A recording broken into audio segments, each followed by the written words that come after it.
Hello. Okay, so it's me today, and I kind of am really excited about what we're going to talk about today. And it's sort of this revisitation on the second episode that we ever did, which was about spirit guides.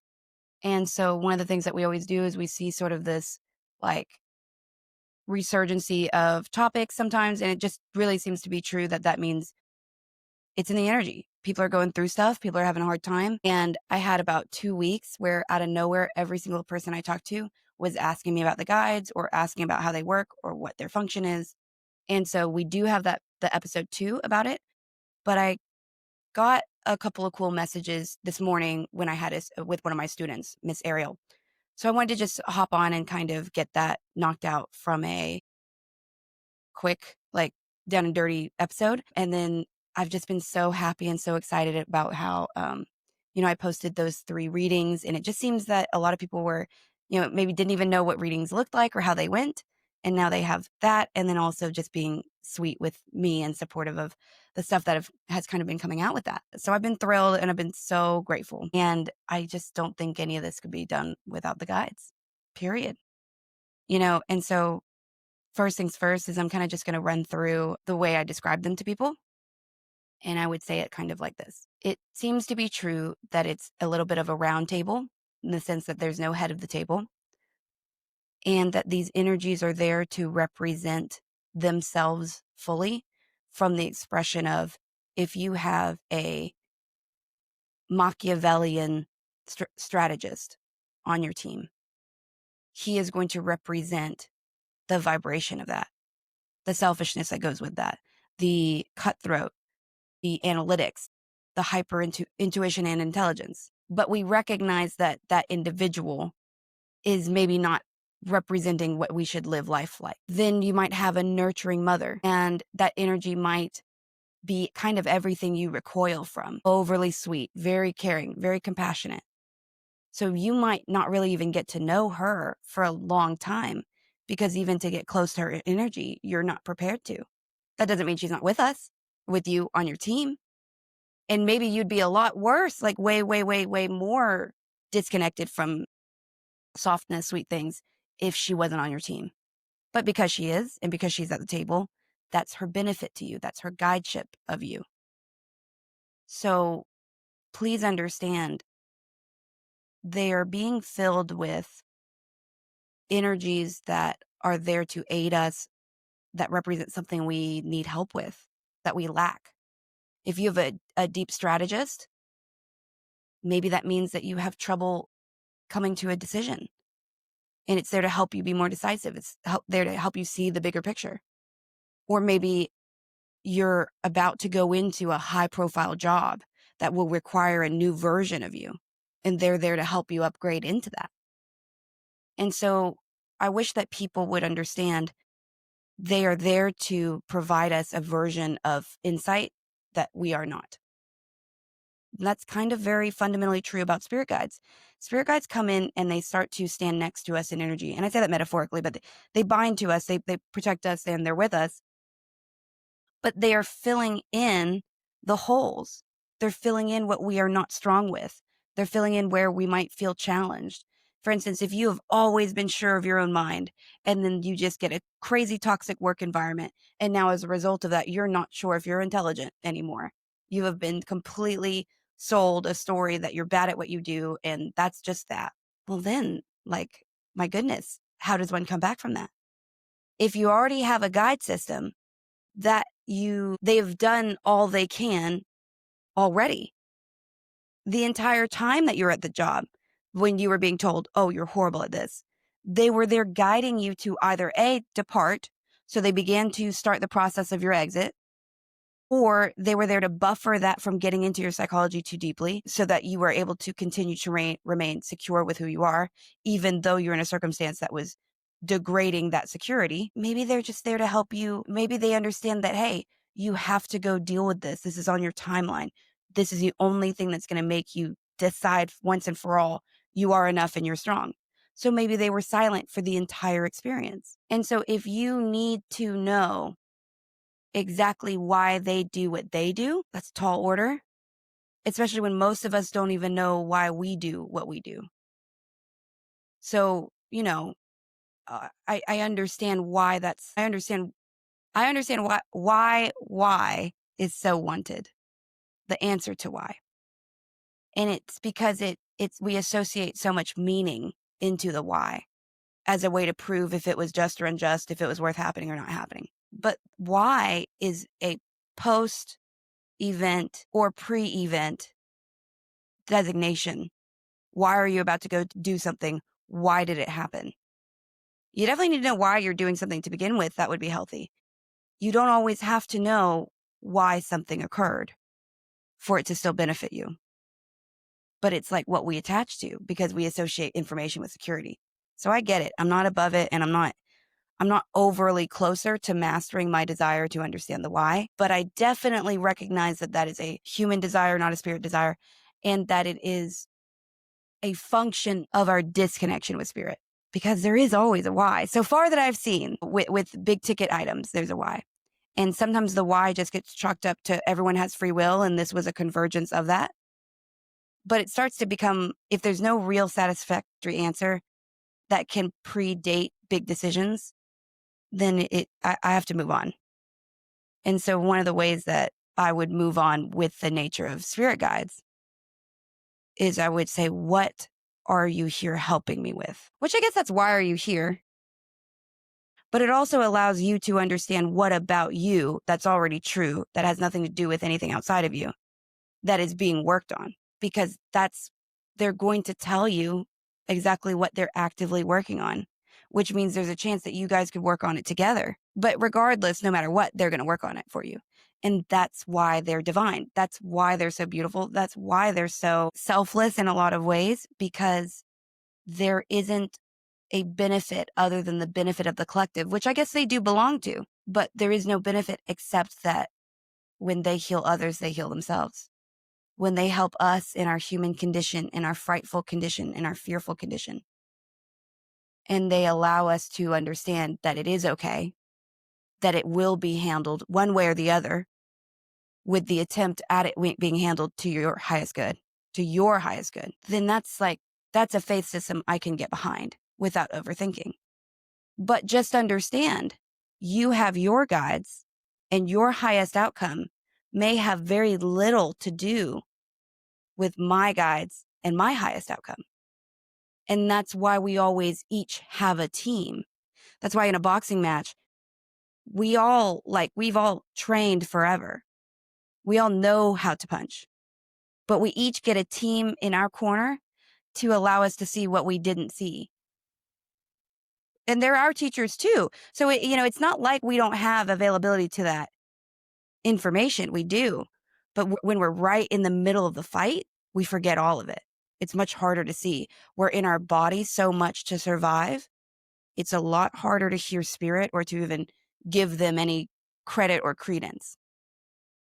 But we still get them. So then what gives, if you and I are in a boxing match and we each have a team, who wins? It's a fair fight. No one's doing anything wrong. There's no villain here. We each have a team. We're each battling for what we want, selfishly.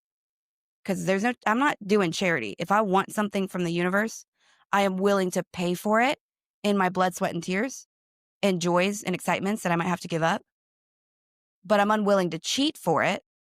So let's meet fair to fair and let's figure it out. Well, if we each have divine guides, someone's got to win. And if it's not about us, let's argue that our advantage can only come from our guide system. Let's say that physically and intellectually in all ways, we're equal. So what makes one team better than the other, or what makes any of that? I love my student. We were talking about hierarchy, and, my mentor, she said one time, I was asking about spirit animals, and I was saying, well, do they hang out together in spirit together? Or like if there's a rabbit, if it knows that the wolf will eat it, do they just not spend time together? And she kind of laughed and she said, it's a very human experience and human condition that a wolf would have to eat a rabbit. Like that's about this place that doesn't really exist otherwise. And so that's what I said to my student, is I said, there's no hierarchy with what they do or their nature of it. But when we try to perceive it, I want to know which spirit team's going to win. I'm just, I'm me. That's the curiosity I have. So then this is what they said about that. They said it has to do simply with your timeline and your ability to hear them. So then what that means is, what do you mean timeline? Like if we're fighting fair, the fair one should win. And we're like, no, it's not like that. We all have seasons, and we have our seasons to expand and to win at what we want. And we have seasons that we will decrease and that we will lose at what we want. And it has very little to do with deservability, has very little to do with anything other than that is a truth of existence. So then the Hermetic teachings, the ones, you think green tablets of thought, any of that belief pattern, the as within, so without, as above, so below, what they're referencing in the third, I think it's the third one of the green tablet, is they're saying all energies are tides. So what they're saying is you can want and righteously deserve and have all reasons point to Rome that says you should get it. But if you plan out the acquisition of it in a season that which you are not supposed to be the receiver of success, that will get caught up in the wrong tide. So they believe it's our responsibility to understand more about our personal seasons, our personal tides, so that we don't accidentally plot into existence an item that will get swept out with the tide because you don't want it to. So you keep it on land until the tide's coming in, and then you put it in the water. That is what the guides can try and help us intuitively understand. But it looks a lot like this. Imagine you're trying to start a business and you need it now, and you've chosen that business has tethers to your ego. So now, as long as you don't have that business in operation and accuracy and all in the world to see, you must not be anything. That's what you feel. You keep feeling it and you can't shake it, which becomes almost an existential need. It's really hard to beat ourselves out of something that we feel is an existential need. But the guides might start delaying it because they recognize that they can't get you to give up this belief system about it. And they can't heal all of your self-esteem issues in the here and now, all right now in the here and now. They can't do it without you anyway. They can't heal that for you. They have to just bring it into focus that you need to work on it and then aid you in your own healing. But but they can go out and forward in time and start to delay you. And so then what they might realize is you end this period of unfortune, lack of fortune, whatever you want to call it, lack of locomotion, the slowdown. You exit that situation in December. So they've got to get you bogged down from now until December in the hope that they guide you to be able to initiate and set sail to that idea at a perfect time when the tide's coming back in. But then between now and December, that human being is going to feel abandoned by their guides, who's going to feel left lonely, who's going to potentially develop frustration and anger at the fact that there does seem to be delays and that all the things that we've all said out loud and felt. And we don't realize that the human condition is what is requiring it from the here and now. And Spirit is saying, no, we actually care about the success of your creation, not about how you need it in the here and now right now. We're trying to give you the highest beneficial outcome. Please work with us. Please hear us. So that is also true for what would maybe make you not win and say, I always go back to this for some reason, but two people who want to rent out the same space. Who wins? And the guides might be sitting there making sure you don't turn your work in time, making sure that you're kind of off the cue of it all, because they're trying to make sure that it's not about this fight. They know that. The other team knows that as well. But no, that you're the only one who doesn't know. Let's try to get you out of the situation to make that choice. Because if you're there to make the choice, you're going to make the wrong one. And that's kind of the real probably frustration of what guides deal with. It's not, they're talking all the time. They're adjusting all the time. They're working on our behalf all the time. But then what we want changes real fast. Or we start trying to go off on a weird beaten path, and the path that we agreed on with our soul is way over here. The other thing that they at least mentioned is I was trying to figure out a way to say it best to my student. And the first thing I said was this, which I used to play video games and I like them. As a result of liking the video games, we were talking about karma and we were talking about actions and how the guides need us to take more action. And there were a couple reasons why. They were saying that in order for anything to log on your karma, it has to be done in the physical world. Just like I can sit here and think about murdering someone, but until I physically do it, it doesn't log. So it's like a video game where, say you beat a final boss, but then you don't save it. I can say I trust the universe, but then I don't go out and prove it. So it doesn't log. And if I'm not doing anything that logs on karma, the guides are not allowed to bring forward the next part. So that then is why they fine-tuned it into Scrabble. And they said, we have to play the hand we're dealt so that we get to see the next letters. But what we can't do is stare at the board and imagine that we're going to become smarter, or that we're going to develop a consonant instead of a vowel, or we're just going to be able to overthink a different board, a different life situation, or a different hand, a different options of action. And we can't manipulate to make sure that the person sitting in front of us puts out a word that then we can play with using the hand we have. We have to take that risk. Even if you lose, quote unquote, lose the game, but you'll never know what your next letters are going to be until you play these hands. Clearing the energy. Take action. If you're terrified to date, you won't, and you believe that you're petrified of it, you still have to take action, even petrified, for there to be movement, energetic movement, for this other next aspect of life in that topic to come forward. And I think that's a big deal to understand, because it seems safe. Let's just hold on to our hand. At least we're not going to lose the hand. We already know what words we can kind of make out of it, but we can't seem to place it just perfectly. But I can do a subpar word right now, get some of this off my plate, know what I have, and take inventory of what's new. The guides are basically saying every time you take action, it's like you're clearing your hand, and they get to repopulate your hand. So they're like, they'd rather you take a bunch of actions because they can start to fine tune the next hand that you get. And it'll look like you falling on your face, but it's still so much activity that's shuffling the energy that they can now start to do more. They can make sure you have an S. Then you rumble your own energy and rumble the energy of your existence and your feathers. And they're like, oh, okay, cool. It threw the dust up, out of the dust. Now I can get an N. And now I can actually get that O that you were wanting. And it's not the word that you wanted from before, but it's better.